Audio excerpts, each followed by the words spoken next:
Policy बाजार पर 1 करोड़ रुपए का टर्म लाइफ इंश्योरेंस केवल 450 रुपए महीने से शुरू। वाह! और अब बात करते हैं कोरोना के बढ़ते खतरे को लेकर। नया साल नजदीक है, क्रिसमस का वक्त आ रहा है और ऐसे में चीन से जिस तरह की तस्वीरें आ रही हैं वो लगातार एक चिंता पैदा कर रही हैं कि क्या हमें बहुत फिक्र करने की इस कोरोना के नए वेरिएंट को लेकर ज़रूरत है। क्योंकि आप देखिए जो चीन में हाल है वो काफ़ी चिंता इस वेरिएंट को लेकर पैदा कर रहा है। यहाँ पर कई शहरों में कोरोना के मरीजों की वजह से अस्पताल फुल हैं, ऐसी खबरें आ रही हैं। मॉर्चरी में सैकड़ों शवों का ढेर लगा हुआ है और हालिया कोरोना लहर में 5 से 20 लाख मौतों का दावा यहाँ पर किया जा रहा है। कोरोना मामले 80 करोड़ तक जाने का भी अनुमान यहां पर लगाया जा रहा है और चीन के करीब 60% लोग कोरोना के शिकार बताए जा रहे हैं। और चीन सरकार आधिकारिक रूप से कुछ हालांकि इसको लेकर नहीं बता रही है, लेकिन यहां पर जो चिंता है इस कोरोना के फैलाव के पीछे की वो ये ओमिक्रॉन का सब वेरिएंट BF.7 है, जिसकी वजह से बताया जा रहा है कि ये मामले इतनी तेज रफ्तार से फैल रहे हैं। ये जो नया वेरिएंट है ये 8 से 16 लोगों को संक्रमित कर सकता है और इसकी दस्तक भारत में भी हो चुकी है। तो इसलिए और हमारी नजर भी इस पर बनी हुई है कि आखिर हमें कितना इस पर फिक्र लेने की जरूरत है और एहतियाती कदम भी कई सारे उठाए जा रहे हैं। आप देख रहे होंगे कि मास्क लगाने के लिए जो हिदायत दी गई है। अब जो है नया साल नजदीक है तो इसको लेकर शायद कुछ नियम भी आपको देखने को मिले बहुत जल्द ही। और एक बड़ी चिंता चीन की हालात को लेकर यहाँ पर पैदा हो गई है। तो इस पर आज चर्चा करेंगे, हमारे साथ एक्सपर्ट्स भी जुड़ेंगे। लेकिन उससे पहले आप देखिए कि चीन में आखिर ये जो हालात बने हुए हैं इसकी वजह क्या है और हमारे यहाँ इसको लेकर क्या कदम उठाए जा रहे हैं, इस पर चर्चा करते हैं। हमारे साथ कादम्बनी शर्मा हमारी सहयोगी जुड़ गई हैं और परिमल हमारे साथ हैं। कादम्बनी, पहले मैं आपके पास आता हूँ। सब कुछ ठीक होते होते हम अचानक से रिपोर्ट्स देख रहे हैं कि चीन के अंदर अस्पताल जो है वो भर जा रहे हैं, बहुत बड़ी तादाद में लोग संक्रमित हो रहे हैं। वहां पर क्या स्थिति है असल में? क्या वहां पर जो सूरत हाल है जमीन पर, क्या वाकई में अस्पतालों में जगह नहीं बची है, ऐसी स्थिति है? देखिए, अधिकतर जो वहां से ताबिज खबरें आती हैं वो बहुत सेंसर्ड किस्म की खबरें आती हैं जो कि ट्रेडिशनल मीडिया को मिलती हैं। लेकिन जो सोशल मीडिया पर वहां के लोग पोस्ट कर रहे हैं उससे ये साफ जाहिर है कि अस्पतालों में आईसीयू भरे हुए हैं, इन्फेक्शंस बहुत तेजी से बढ़ रहे हैं, टेस्टिंग के लिए लंबी लाइनें लगी हुई हैं। एक तरह से वहां पर बिल्कुल विस्फोट हो गया है कोरोना का। तो ये एक अब बिल्कुल माना जा रहा है कि क्या हुआ है। इसको लेकर WHO की तरफ से भी बयान आए हैं कि कोरोना की स्थिति वहां पर चिंताजनक है। बाकी देश भी ये कह रहे हैं, भारत भी ये कह रहा है कि हम नजर रखे हुए हैं। विदेश मंत्रालय से हमने पूछा, उन्होंने भी ये कहा कि हम नजर रखे हुए हैं कि वहां पर क्या हो रहा है। तो स्थिति वहां पर गंभीर है, जो कि कई अलग अलग सूत्रों से ये चीज कंफर्म हो रही है। लेकिन ये हुआ कैसे, ये सबसे बड़ा सवाल है, क्योंकि अचानक से इतना फैलाव वहां पर हुआ। जी बिल्कुल, ये सबसे बड़ी वजह इसकी जो बताई जा रही है वो पॉलिसी है शी जिनपिंग की, जिसका बड़ा ढोल पीटा गया था कि जीरो कोविड पॉलिसी हम अपना रहे हैं। यानी अगर एक भी शख्स अगर किसी बिल्डिंग में कोरोना पॉजिटिव होता था तो पूरी बिल्डिंग को सील कर दिया जाता था। महीनों महीनों तक लोग अपनी अपनी बिल्डिंग्स में लॉकडाउन में रहे। हालात इतने खराब हो गए कि प्रोटेस्ट शुरू हो गया। जब जबरदस्त प्रोटेस्ट हुआ उसके बाद जाकर अचानक चाइना को खोल दिया गया। खोल दिए जाने का मतलब है कि एक ऐसा पॉपुलेशन बाहर आया जिसमें नेचुरल इम्यूनिटी बिल्कुल नहीं है। जो वैक्सीनेशन हुए हैं उसमें माना जाता है कि वैक्सीन जो है वो उतने मजबूत नहीं है जितने कि बाकी दुनिया में जो वैक्सीन चल रहे हैं। तो ये जो एक्सपोजर अचानक हुआ है और खासकर ओमिक्रॉन वेराइटी से जो एक्सपोजर हुआ है उसके कारण नंबर्स अचानक बढ़ गए हैं। तो ये अगर मान लीजिए कि एक शहर में करीब 2 करोड़ का पॉपुलेशन है तो ये बताया जा रहा है कि कम से कम 54 लाख लोग अगर संक्रमित हैं तो ये बहुत बड़ा पॉपुलेशन है और ये और ज्यादा आगे फैलता जाएगा। उसमें से बड़ा पॉपुलेशन जो वहां से भी जो तस्वीरें आ रही हैं आईसीयू में है और वो लोग हैं खासकर जो कि उम्र दराज हैं, जिन्हें कोमॉर्बिडिटीज हैं। तो इतना बड़ा पॉपुलेशन जब कोविड पॉजिटिव होकर हॉस्पिटल में आएगा तो स्टाफ भी इन्फेक्टेड होगा। तो ये वजह है कि वहां की स्थिति अभी काफी भयावह दिख रही है और निश्चित तौर पर है, भले ही चाहे 2 दिन से और इस स्थिति से लेकिन वहां का डेटा बड़ा पैची है। हमें कितनी फिक्र करनी चाहिए इस स्थिति से? परिमल हमारे साथ हैं, जल्दी से उनसे मैं पूछ लेता हूं। परिमल, हम कितना तैयार हैं? और ये जो वेरिएंट जो चाइना में फैलाव की वजह बताया जा रहा है, इसकी दस्तक तो इंडिया में भी हो चुकी है, हालांकि मीटिंगें भी कई सारी हो रही हैं। क्या एहतियाती कदम यहाँ पर उठाए जा रहे हैं, वो भी जरा आप बता दीजिए। देखिए, जो स्वास्थ्य मंत्रालय के आधिकारिक सूत्र ये बता रहे हैं कि जो ट्रेंड कोरोना का देखा गया है भारत में दस्तक देने से पहले तीनों लहरों में, वो देखा गया है कि 20 से 35 दिन का वक्त लगता है अगर चीन होते हुए Korea, Japan, Europe, America, Brazil और तब साउथ एशिया को ये कोरोना अपनी चपेट में लेता है। और उसी तरीके का ट्रेंड इस बार दिख रहा है, इसलिए हरकत इतनी ज्यादा नजर आ रही है। जो बैठकों का दौर चल रहा है या प्रधानमंत्री संबोधित कर रहे हैं या बैठक ले रहे हैं, साथ में जो केंद्रीय स्वास्थ्य मंत्री राज्यों के स्वास्थ्य मंत्री से बैठक कर रहे हैं, ये कुल मिलाकर हालात बिगड़ने से पहले खुद को संभालने और खुद की जमीनी स्तर पे जो तैयारी है उसको समझने का मौका है। इसमें सर्विलांस को भी जगह दी गई है, टेस्टिंग को भी जगह दी गई है और जीनोमिक सीक्वेंसिंग पर जोर डाला गया है, क्योंकि हम ये समझ पाए कि वाकई हालात कहीं बेकाबू तो नहीं हो पा रहे हैं। अभी 153 मामले आज रिपोर्ट हुए हैं ताबिक, लेकिन ये कहना बहुत जल्दबाजी होगी कि इतने ही मामले सिमट कर रह जाएंगे। और जिस तरीके का चिंतन मंथन या ट्रेंड देखा गया है, उसको लेकर अभी फिलहाल वो अलर्टनेस देखी जा रही है, अलग अलग जगहों पर देखी जा रहा है। शाम में इंसाकॉक की भी बैठक है जो जीनोमिक सीक्वेंसिंग को देखती है। तो हर जगह पे हम अलर्ट रह रहे हैं कि क्यों कोई अगर ऐसी स्थिति उत्पन्न होती है तो उसके लिए हमारे हॉस्पिटल इंफ्रास्ट्रक्चर भी तैयार है। एक बात और यहाँ पे बताना चाहूंगा दर्शकों को कि मंगलवार को केंद्रीय स्वास्थ्य मंत्री मनसुख मंडाविया ये कोशिश कर रहे हैं कि देश भर के तमाम अस्पतालों में हॉस्पिटल इंफ्रास्ट्रक्चर को कोरोना के पर्सपेक्टिव में दुरुस्त देखने के मद्देनजर एक जो है वो मॉक ड्रिल किया जाएगा। वो पूरे देश भर में होगा मंगलवार।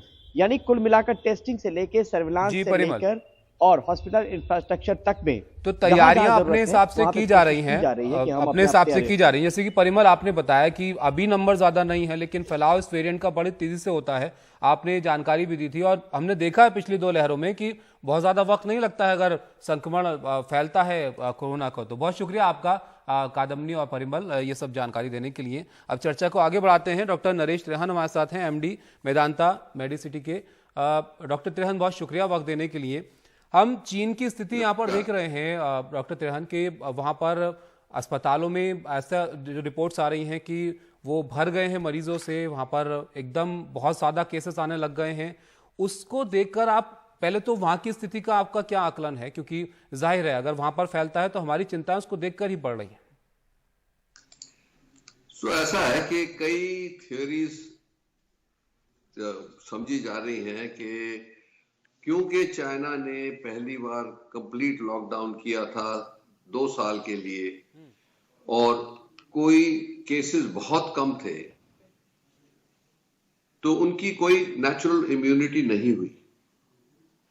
दूसरा, उनकी जो वैक्सीन है, वैक्सीन पे भी बहुत शंका जताई जा रही है कि उसकी एफिकेसी कितनी थी, क्योंकि ऐसा लग रहा है कि जहां भी वो यूज हुई है उसका इफेक्ट ठीक नहीं निकला। तो इन दोनों को मिला के इसका जो हम कहते हैं वल्नरेबिलिटी ऑफ द पॉपुलेशन तो है।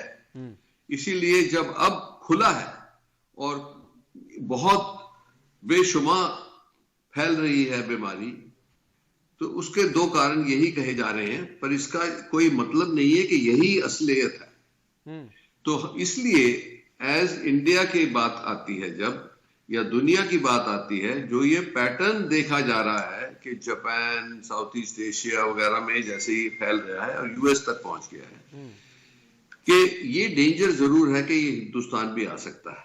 डॉक्टर त्रेहन, मैं यहाँ पर ये आपसे जानना चाहूंगा कि इस वेरिएंट को लेकर खासकर जो चिंता है, ये हमारे लिए चिंताजनक इसलिए शायद इतना ना हो, इसको ऐसा समझें क्योंकि चाइना की पॉलिसी जो रही है जीरो कोविड पॉलिसी, शायद वो उतने एक्सपोज नहीं हुए कोरोना को उस वक्त में जब हमने देखा फैलाव, तो अब वो उसको जो है उस तरह से महसूस कर रहे हैं कि बहुत तेजी से संक्रमित लोग हो रहे हैं, या ये संक्रामक वेरिएंट ज्यादा है, आपको ऐसा लगता है? नो, देखो, यही तो नहीं पता है कि जब तक हिंदुस्तान में ज्यादा केस नहीं पाए जाएंगे, हमें ये नहीं पता कि जो हमारा वैक्सीनेशन प्रोग्राम था और जो नेचुरल इम्यूनिटी लोगों को मिली है, क्योंकि बहुत तादाद में लोगों को एक तरीके या दूसरे तरीके का कोविड हुआ था, तो ये दोनों की इम्यूनिटी मिला के, वैक्सीनेशन की और नेचुरल इम्यूनिटी जो एक्सपोजर हो चुका है, वो कितनी मजबूत है कि ये जो BF7 आ रहा है, जो यकीनन उसका कुछ तो ऑलरेडी केसेस आने डिटेक्ट होने शुरू हो गए, तो अगर जो वो आता है तो हमारी जो इम्यूनिटी है उसको आगे बढ़ने देगी कि नहीं, ये एक बात है। दूसरी बात ये कि हमें चांस नहीं लेना है, तो हमें ऑलरेडी सतर्क हो जाना है कि हम मिनिमम जो जिसको कहते हैं कि ग्रेजुएटेड जो डिफेंस स्टेप्स हैं कोविड के, उसमें से पहला था मास्किंग, हैंड हाइजीन और डिस्टेंसिंग। इन तीनों को तो ऑलरेडी हम बड़े आसानी से इंप्लीमेंट कर सकते हैं एट एन इंडिविजुअल लेवल, क्योंकि इसमें हमारे को पूरी फेमिलियरिटी भी है और कोई जरूरत नहीं है कि उसका उल्लंघन करें, क्योंकि लगता था कि हम सब कुछ छोड़ सकते हैं, अब कोविड चला गया, पर ये सही नहीं है। कोविड अभी भी यही है और इसीलिए हमें पूरा एहतियात इस्तेमाल करना है और ये देखना है कि जब हम क्राउडेड जगह जाएं या पब्लिक प्लेस में जाएं, जैसे सिनेमा हॉल है या फ्लाइट में जा रहे हैं या एयरपोर्ट में जा रहे हैं, तो मास्क जरूर पहन के जाएं, क्योंकि चांस लेने का फायदा क्या है, हमें तो आदत पड़ी हुई है मास्क पहनने की। अगर जो 2-3 महीने और टेस्ट करना पड़ेगा तो कर लेते हैं। जब तो इतने हमारी वक्त, तो एडवाइस इतने यही है वक्त कि हमने आप ये मास्क पहने। चीजें रखी हैं एहतियात, तो थोड़ा वक्त और इस चीज की तरफ हमें देख लेना चाहिए। एहतियात अगर किसी चीज का खतरा बढ़ रहा है तो उसको लेकर रखने चाहिए। लेकिन डॉक्टर तिरहन, में लोगों की एक फिक्र बड़ी एकदम से बढ़ गई जब हमने चाइना की खबरें यहाँ पर देखी। तो अगर हम तुलना करके देखें वहां की परिस्थितियों को और अपनी परिस्थितियों को, तो आप क्या सलाह देंगे कि बहुत ज्यादा फिक्र करने की जरूरत है, क्योंकि इस लिहाज से भी कि ये वेरिएंट जो है ये हमारे यहाँ मिल चुका है, लेकिन ये 4 मामले काफी वक्त में आए हैं, और दूसरी बात ये कि हमारे ज्यादातर लोगों ने वैक्सीन लगवा रखी है। देखो, ऐसा है कि फिक्र करने से कोई नुकसान नहीं होता, सतर्क रहने से कभी नुकसान नहीं होता। अगर जो आप गलत हो गए और आपने वो एहतियात और सतर्क नहीं रहे और वो आ गया, तो बहुत हावी पड़ेगा हिंदुस्तान पे। तो इसीलिए हमें ज्यादा चांस नहीं लेना है। जैसे मैंने बोला, ये graduated scaling up of Covid appropriate behaviour हमें करना चाहिए, और ये जरूर हमें चौकन्ना होना है कि जो बाहर से फ्लाइट्स आ रही हैं, खास करके जिनकी कोई कनेक्शन है चाइना से, उन सब पे रैंडम चेकिंग और रैंडम और एटलीस्ट ऑब्जर्वेशन होना चाहिए कि किसी को फीवर, किसी को जुकाम खांसी है तो उसका इमीडिएटली चेक करना चाहिए। But at an individual level, क्योंकि आज के दिन 3 चीजें चल रही हैं। आज के दिन पोल्यूशन का भी लेवल बहुत हाई है, फ्लू सीजन भी है और उसके साथ कोरोना का भी खतरा आ रहा है।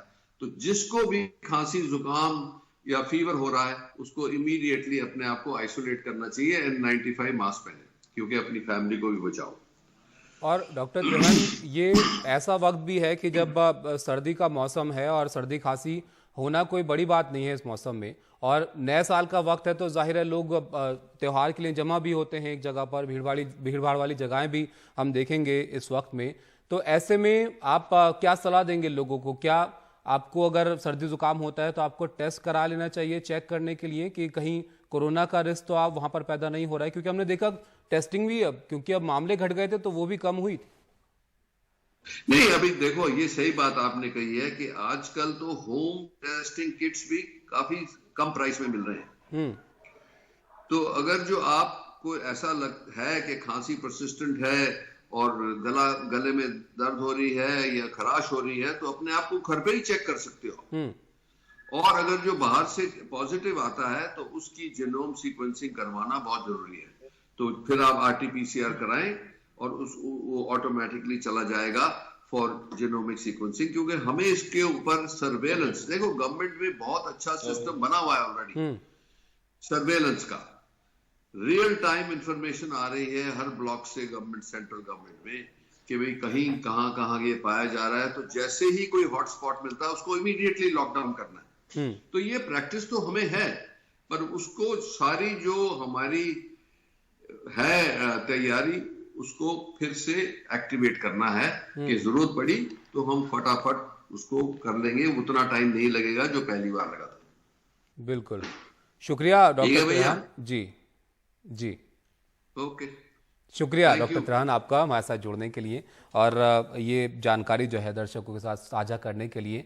तो देखिए, एहतियात रखने में कोई बुराई नहीं है। अगर खतरा हमें दिख रहा है कोरोना का, तो हम देख चुके हैं, पिछले हमारे अनुभव हैं कि किस तरह की स्थिति पैदा हो सकती है और इस वक्त में किस तरह से आपको रहना चाहिए। अब जो हमारे बाकी मेहमान हैं उनसे भी आपका तारुफ कराते हैं। डॉक्टर अनूप कुमार हमारे साथ हैं, सफदरजंग अस्पताल से हैं। आपका स्वागत है डॉक्टर अनूप। और प्रोफेसर जीसी खिलनानी हमारे साथ हैं, चेयरमैन पीएसआरआई इंस्टीट्यूट से। आपका भी स्वागत है डॉक्टर प्रोफेसर जीसी खिलनानी। और डॉक्टर शैलेश जैन हमारे साथ हैं, आप चेयरमैन हैं यूनिवर्सल अस्पताल के। सबसे पहले डॉक्टर अनूप, मैं आपके पास आता हूँ। हम चिंता चीन को लेकर यहाँ पर कर रहे हैं, लेकिन वहाँ की अलग अलग परिस्थितियाँ अपनी अपनी हैं। कुछ कह रहे हैं कि वहाँ की जो वैक्सीन है उसकी एफिकेसी शायद इतनी नहीं थी, उनकी पॉलिसी इस तरह की थी कि उन्होंने इतना एक्सपोज नहीं होने दिया अपने लोगों को, और अब हो रहे हैं तो वो मामले वहाँ पर फैल रहे हैं। आप इसको कैसे देख रहे हैं? देखिए, बिल्कुल चाइनीज वैक्सीन की एफिकेसी के बारे में हमेशा से सवाल डब्ल्यूएचओ ने भी उठाए थे और आर्टिकल्स जितने आए हैं उसमें भी ये देखा गया था कि एफिकेसी उतनी नहीं है जितनी की इंडियन वैक्सीन और दूसरे यूएस वैक्सीन की है। लेकिन इसके साथ साथ हमें ये भी देखना पड़ेगा कि और फैक्टर्स भी हैं जो चाइना में इस समय इतने ज्यादा केसेस बढ़ रहे हैं, जो अभी आप डिस्कस कर रहे थे। क्योंकि वहां पर जो वहां के सिटीजन्स हैं उनकी नेचुरल इम्यूनिटी भी नहीं हुई और वैक्सीन इम्यूनिटी भी उनकी उतनी नहीं हुई, क्योंकि उतने वैक्सीनेशन नहीं हुए हैं उनके 60 इयर्स के ऊपर के जो उनके बुजुर्ग लोग हैं उनकी इम्यूनिटी अभी इतनी नहीं हो पाई बिकॉज ऑफ वैक्सीनेशन नहीं हुआ।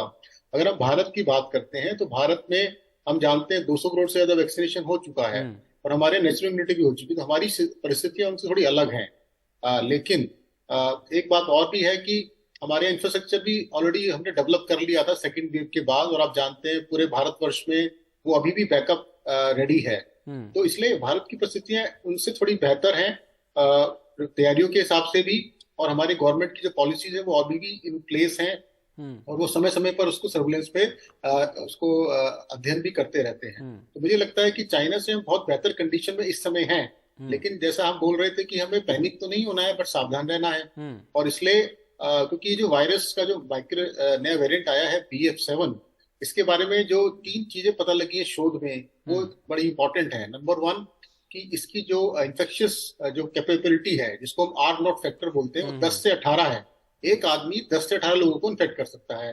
जो ओमाइक्रोन था वो खाली 5 से 6 लोगों को इन्फेक्ट कर सकता था। तो आप समझ सकते हैं कितनी फास्ट से आगे इन्फेक्ट करेगा। नंबर 2, इनका जो इंक्यूबेशन पीरियड है वो बहुत छोटा है, यानी कि बहुत जल्दी सिम्टम्स पेशेंट्स को आ सकते हैं।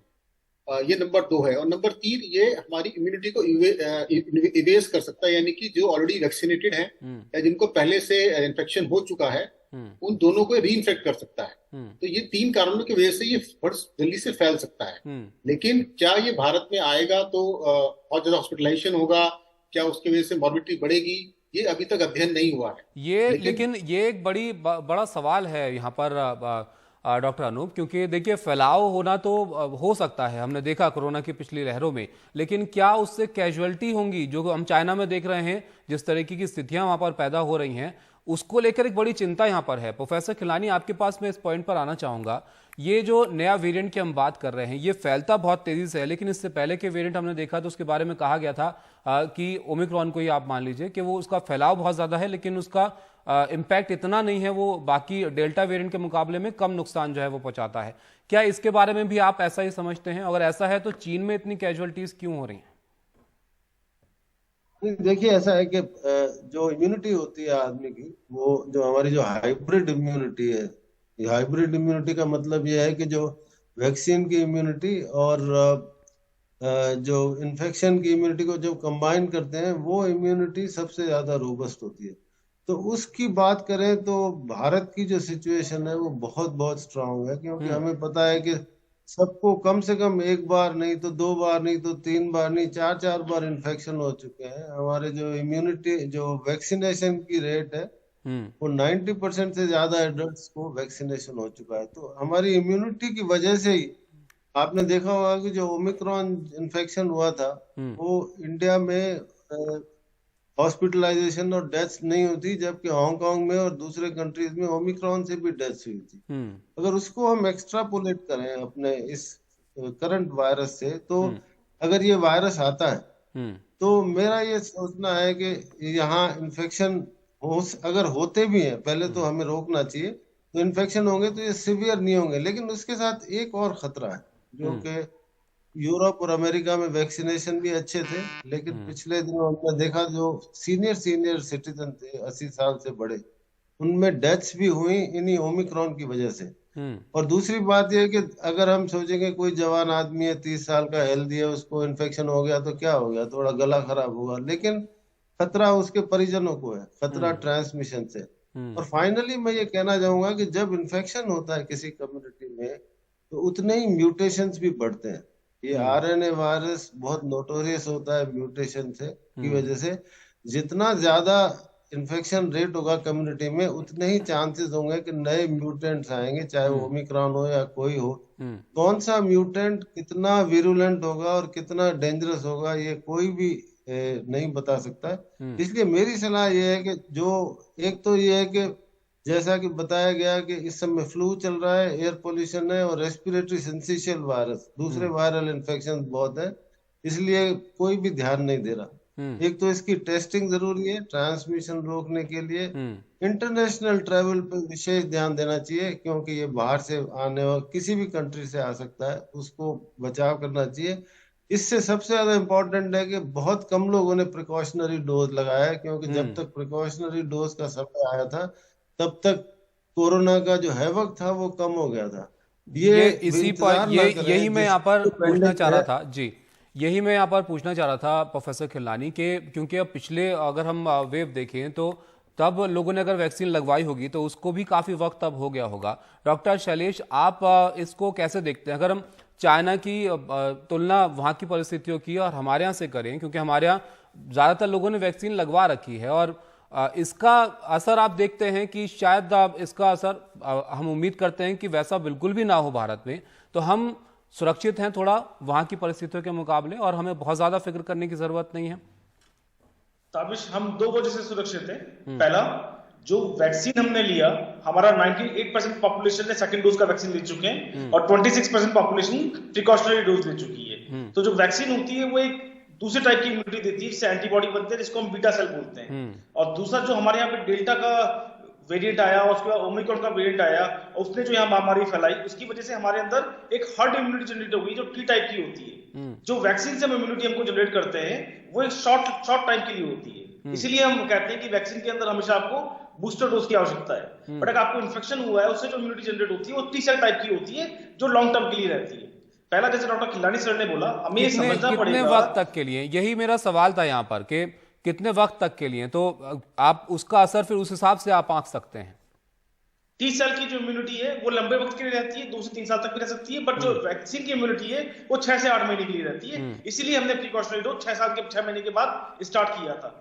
बट ये समझिएगा, जैसे डॉक्टर खिलानी सर ने बोला कि ओमिक्रॉन वेरिएंट जब आया था तो हमारे देश के अंदर इसने महामारी नहीं फैलाई, बट हांगकांग वगैरह के अंदर इसने काफी महामारी फैलाई। चाइना का डे 1 से 0 कोविड पॉलिसी थी कि उनके यहाँ पे था कि अगर एक भी केस कोविड का आता है तो दे मेक इट श्योर कि इस एरिया को कंटेनमेंट ज्वाइन करके इसको कंप्लीट लॉकडाउन कर दिया जाए। दैट इज द रीजन कि इस बार जब उन्होंने लॉकडाउन अपना रिलीज किया और लॉकडाउन उन्होंने लार्ज स्केल पे रिलीज किया तो इन्फेक्शन की महामारी आ रही है। बट हमें ये ताबिश जरूर देखना पड़ेगा कि महामारी आने के बावजूद वहां पर हॉस्पिटलाइजेशन का नंबर बहुत ज्यादा है, मॉर्टिलिटी का नंबर बहुत ज्यादा है। इसका मतलब इन्फेक्शन की विरुलेंस रेट तो डेफिनेटली ज्यादा है ही। तो जैसा डॉक्टर खिलानी ने बोला, डॉक्टर फेहान सर ने बोला कि हमें सतर्क रहने की बहुत ज्यादा जरूरत है। हमें समझना पड़ेगा जितने भी हमारे पास इंटरनेशनल ट्रैवलर्स आ रहे हैं, चाइना के रूट के थ्रू या ब्राजील के थ्रू या यूएस के थ्रू, उनकी आपको रैंडम चेकिंग एयरपोर्ट पे जरूर करनी चाहिए। अगर पॉजिटिव आता है तो उनको जरूर आइसोलेट करना चाहिए, पहली बात। दूसरा ताबिश समझिएगा कि आज तक हम ये कह रहे हैं कि हमारे पास सिर्फ 4 केसेस है BF7 की, बट अभी इस समय हमारे देश में सबसे बड़ी दिक्कत क्या है कि कोविड की टेस्ट के लिए हमारे पास over the counter antigen kit available है। तो अगर किसी को पॉजिटिव भी आता है तो आप मैक्सिमम पॉपुलेशन को देखिएगा, वो कोशिश करती है कि मैं अपने आप को डिस्क्लोज ही ना करूं कि मैं कोविड पॉजिटिव हूं। अगर मैंने अपने आप को डिस्क्लोज कर दिया तो मुझे सरकार आके कमरे में बंद करके चली जाएगी। तो टेस्टिंग एक बार फिर से बढ़ाने की जरूरत है डेफिनेटली। और दूसरा समझिएगा ताबिश, जिम्मेवारी सरकार की तो है ही, बट सरकार से पहले जिम्मेवारी हर सिटीजन की बनती है कि अगर आपको थोड़ा सा भी खांसी होता है, बुखार होता है, और अगर बुखार और खांसी आपका 3 दिन के अंदर ठीक नहीं होता है तो आप अपना जरूर एंटीजन टेस्ट या RT-PCR टेस्ट कराएं। अगर पॉजिटिव आते हैं तो अपने आप को आइसोलेट कीजिए, बिकॉज दिक्कत आपको और मुझे नहीं है, दिक्कत उन लोगों को है क्योंकि नहीं उम्र डॉक्टर 70 साल अनूप, ज्यादा यहाँ है। पर दिक्कत यही है कि ये ऐसे वक्त में हम देखते हैं, हमने पिछली जो लहरें कोरोना की आई तब भी देखा कि दिसंबर जनवरी के वक्त में सर्दी खांसी होना कोई बड़ी बात नहीं है, सर्दी जुकाम हो जाता है लोगों को। तो ऐसे में लोग कंफ्यूज हो जाते हैं, या फिर आप कहिए कि उस तरफ नहीं जाते हैं कि शायद कोरोना ना हो, सर्दी जुकाम ही हो। तो ऐसे में जो एहतियात की हम बात कर रहे हैं, वो एहतियात क्या क्या होने चाहिए आपको लगता है कि फिर से हमें उस दौर में जाना चाहिए? मास्क आप लगाएं, बाहर आप निकलें, एहतियात से निकलें, हाथ आप ना मिलाएं लोगों से ज्यादा। बिल्कुल तभी ये समय है जब हमें सतर्क हो जाना चाहिए, और हम ये पहले 2 साल कर चुके हैं। तो हमें जब भी किसी क्राउडेड प्लेस में जाना है तो मास्क लगा के जाना ही है, ये हमें मैंडेटरी कर देना चाहिए। और एयरपोर्ट्स पर जाना है वहां, क्योंकि वहां इंटरनेशनल ट्रेवल से काफी आपका मिक्सिंग होता है, वहां भी बहुत मैंडेटरी है। इसके अलावा जो हमने कोमोर्बिड कंडीशंस के हमारे पेशेंट्स हैं, हमारे बुजुर्ग लोग हैं, इनके लिए तो खास हमें ध्यान अभी से शुरू कर देना चाहिए। जिन्होंने प्रिकॉशन डोज नहीं लगाई है तुरंत उनको डोज लगवा देनी चाहिए। और मास्क, और हमें जो यंग लोग हैं जो परिवार के, उनको भी अपने आप को बचा के रखना है। क्योंकि जैसे डॉक्टर खिलनानी बता रहे थे, अगर माना कि उसको कोई इन्फेक्शन हो गया उसको तो कोई प्रॉब्लम नहीं होगा, बट वो अपने जाके पेरेंट्स को इन्फेक्शन ट्रांसमिट कर देंगे, और पेरेंट्स के को इम्यूनिटी वो नहीं है कि वो उसको उससे बाहर आ पाए, और वो सीवियर कॉम्प्लिकेशन में जा सकता है। तो इसीलिए इस समय हम सभी को मास्क मैंडेटरी कर देना चाहिए, जो कि सरकार ने ऑलरेडी गाइडलाइंस दे दी है। डिस्टेंसिंग और जो हाइजीन की बात कर रहे हैं, फ्रीक्वेंट हैंड वॉशिंग, वो कर देना चाहिए। और टेस्टिंग हमारे को अब हम बढ़ाने वाले हैं, कि सरकार की पॉलिसी आ गई है कि जहां भी आपको सस्पेक्ट है आपको टेस्ट कराना चाहिए। और जीनोमिक सीक्वेंसिंग बहुत इंपॉर्टेंट है, जिस पे सरकार ने बड़ा जोर दिया है कि जब तक हम नहीं जान पाएंगे कितने वेरिएंट्स हमारे पास आ गए हैं, तब तक हम ये नहीं बता पाएंगे कि भारत में इसका कितना आगे असर आ सकता है। प्रोफेसर खिलानी, आप क्या कहना चाहेंगे इस पर? जीनोम सीक्वेंसिंग की जरूरत है ताकि बेहतर समझ पाए हम इस वेरिएंट को, और दूसरा फौरी तौर पर आप क्या समझते हैं कि जरूरी है फिलहाल? नहीं, देखिए ऐसा है कि जीनोम सीक्वेंसिंग तो पार्ट ऑफ रिसर्च है और पार्ट ऑफ सर्विलेंस है, वो तो मैंडेटरी है, जरूरी है कि जानना कि कौन सा वेरिएंट आ रहा है। एक होता है जीनोटाइप, एक होता है फिनोटाइप। तो जैसे जीनोटाइप पता चलने के बाद हमें पता चलता है कि इस पर्टिकुलर वेरिएंट का कैरेक्टर क्या है, ये कितने जल्दी ट्रांसमिट होता है, कितना विरुलेंस करता है, इसका कितना ध्यान रखना चाहिए। तो ये बहुत जरूरी है। दूसरी बात यह है कि अगर हम 15 दिन पहले की बात कर रहे हैं, तो हम पेशेंट हमारे पास आते हैं, गला खराब, बुखार वगैरह होता था, तो हम कोविड टेस्ट के लिए नहीं कहते थे, क्योंकि उस समय कोविड की जो प्रेवलेंस थी बहुत कम थी। लेकिन अब एक खतरा मंडरा रहा है। कोई किसी को भी ये नहीं सोचना चाहिए कि ये तो भाई अब कोविड आएगा तो देखी जाएगी क्या होगा। देखी जाएगी से काम नहीं चलेगा जी। इसमें जो ग्रेडेड रिस्पॉन्स होता है, उसमें सबसे पहले इंटरनेशनल ट्रेवलर्स, सेकंड होगा कि इंडिविजुअल लेवल पे अगर आपको सिम्टम्स हैं तो आप अपना होम टेस्ट ही कर लें। तो उसको और मैं ये कहूंगा कि टेस्ट करने से पहले ही आपको सम काइंड ऑफ आइसोलेशन करें, सोशल डिस्टेंसिंग करें, हैंड हाइजीन करें। हॉस्पिटल्स की हमारी रिस्पॉन्सिबिलिटी है कि जो है एहतियात रखने में कोई खराबी नहीं है। फिर मैं उसी बात पे आता हूँ कि जो वैक्सीनेशन में जो 3rd डोज लोगों ने नहीं लगाया, और उसकी रेट मतलब 98% एडल्ट वैक्सीनेशन 2nd डोज तक है, 3rd में कम होकर 26 पे आना, ये एक चिंता का विषय है। क्योंकि जो वैक्सीन तो प्रिकॉशन डोज अगर आपने नहीं लगवाई है तो वो आपको लगवा लेनी चाहिए। एहतियात रखने में कोई खराबी नहीं है। अगर हम देख रहे हैं कि किसी तरीके का रिस्क बन रहा है, चाइना की स्थिति को आप कहिए या फिर इस नए वेरिएंट को लेकर जो चिंताएं हैं उसको आप कहिए, तो खुद से ही आप एहतियात रखिए। सरकार भी इस पर मीटिंग्स हो रही हैं, हम देख रहे हैं स्वास्थ्य मंत्री की भी जो है वो राज्य के स्वास्थ्य मंत्रियों से चर्चा इस पर होनी है, तो वो भी कदम उठाए जा रहे हैं। फिलहाल इस पर हम चर्चा करते रहेंगे आगे भी, जैसे जैसे अपडेट आएगा। आप सभी मेहमानों का बहुत शुक्रिया।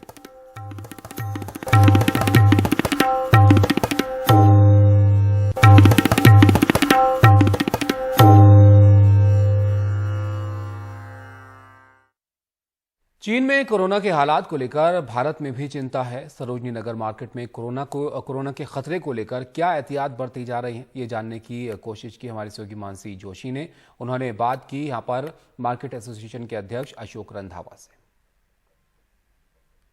कोरोना वायरस महामारी जो है वो भारत में अब फिर से लौटने लगी है। कोविड-19 का एक नया वेरिएंट जो कि BF7 वेरिएंट है, इसके भारत में 4 केसेस अभी तक मिले हैं। और इस समय मैं सरोजनी नगर मार्केट में मौजूद हूँ और हमारे साथ हैं अशोक रंधावा जी। सर, अभी क्या है कि एक नया वेरिएंट आ रहा है, चीन देख लीजिए, जापान देख लीजिए, और भी देश देख लीजिए, काफ़ी सारे केसेस सामने आ रहे हैं, तो इसको लेकर अभी यहाँ काफ़ी भीड़ है, किस तरह से आप लोग कदम उठा रहे हैं? हम लोगों ने कल भी अपने सारे दुकानदारों को व्हाट्सएप पे मैसेज भेजे हैंगे कि भाई आप लोग मास्क पहनना शुरू करें, क्योंकि मास्क में ही बहुत ज़रूरी सावधानी से ही जो हैगा दुर्घटना नहीं होनी चाहिए, बल्कि इसके साथ साथ दुकानदार के साथ साथ जो दुकानों में लड़के काम कर रहे हैं उस पे भी हम लोग उन लोगों को भी लड़कों को मास्क पहनाने के लिए हम लोगों ने बोला हैगा। दूसरा, हमारी पुलिस से मेरा ख्याल आज शाम को या कल हमारी डीसीपी साहब से मीटिंग होनी हैगी, उसमें हमारे यहाँ 6 एंट्रियाँ हैंगी सरोजनी नगर मार्केट के अंदर, तो वहाँ पे हमारे गार्ड्स प्लस जो पुलिस वाले हैं, हम लोग चाहते हैं कि जो भी कस्टमर्स एंट्री करें मार्केट में वो कम से कम सैनिटाइज़र दिया जाए। हम गवर्नमेंट से ये भी रिक्वेस्ट करेंगे कि कम से कम 500 रुपये वाला चालान जो है वो शुरू करे, क्योंकि थोड़ा बहुत तो डर रहता ही है, जिसकी जेब से 2000 नहीं 500 का करे जैसे पिछली बार में करा था। प्लस जो भी गाइडलाइंस है वो इंतज़ार ना करें कि ये बहुत ज़्यादा फैलें तभी ये मास्क कंपलसरी करें। सोशल डिस्टेंसिंग की जहाँ तक बात है, हम लोग 2-3 दिन में यहाँ पे दुकानों के आगे सर्कल बनाएंगे। तो ये थे हमारे साथ अशोक रंधावा जी, जो कि Sarojini Nagar mini market association के अध्यक्ष थे, और उन्होंने हमें बताया कि किस तरह से यहाँ पर अब आगे चल के नए जो प्रोटोकॉल्स हैं उनको पालन करने के लिए वो लोग कदम उठा रहे हैं। और दूसरा, यहाँ पर उन्होंने अपने शॉप के बाहर एक नो मास्क नो एंट्री का भी बोर्ड लगाया है। उनका कहना ये है कि मार्केट की अब जितनी भी दुकानें हैं वहाँ पर इस तरीके के बोर्ड लगाए जाएंगे ताकि लोगों को जागरूक किया जा सके। दिल्ली से अपने सहयोगी प्रकाश श्रीवास्तव और असद सिद्दीकी के साथ मैं मानसी जोशी, एनडीटीवी इंडिया।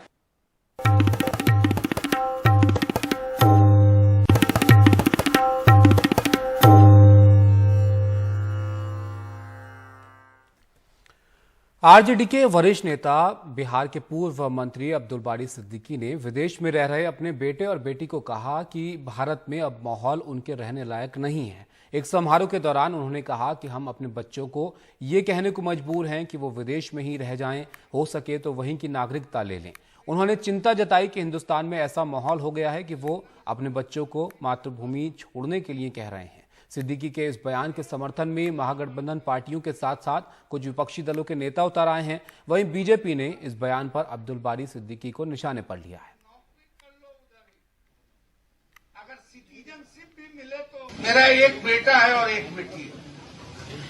बेटा अभी हार्वर्ड में पढ़ रहा है, बेटी लंदन स्कूल ऑफ इकोनॉमिक्स से पास आउट कर चुकी। तो जो देश का माहौल है, अब आप कहिएगा भाई आप तो खुद हो यहाँ, तो हमने कहा अपने बेटा बेटी को कि नौकरी कर लो उधर ही, अगर सिटीजनशिप भी मिले तो ले लेना। अब इंडिया में माहौल नहीं रह गया, तुम लोग झेल पाओगे या नहीं झेल पाओगे।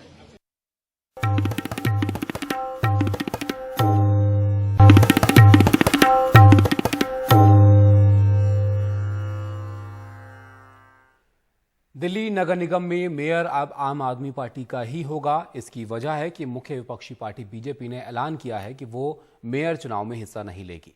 पार्टी की ओर से नेता रामवीर सिंह बिधूड़ी ने इसकी औपचारिक घोषणा की। बीजेपी ने कहा है कि लोगों ने उनको बहुमत दिया है, वो अपना मेयर और डिप्टी मेयर बनाएं। आपको बता दें कि 6 जनवरी को एमसीडी मेयर का चुनाव होना है, और इस बीच आज आम आदमी पार्टी ने मेयर पद के लिए शैली ओबराय को उम्मीदवार बनाया है, जबकि डिप्टी मेयर आले मोहम्मद इकबाल को उम्मीदवार बनाया गया है।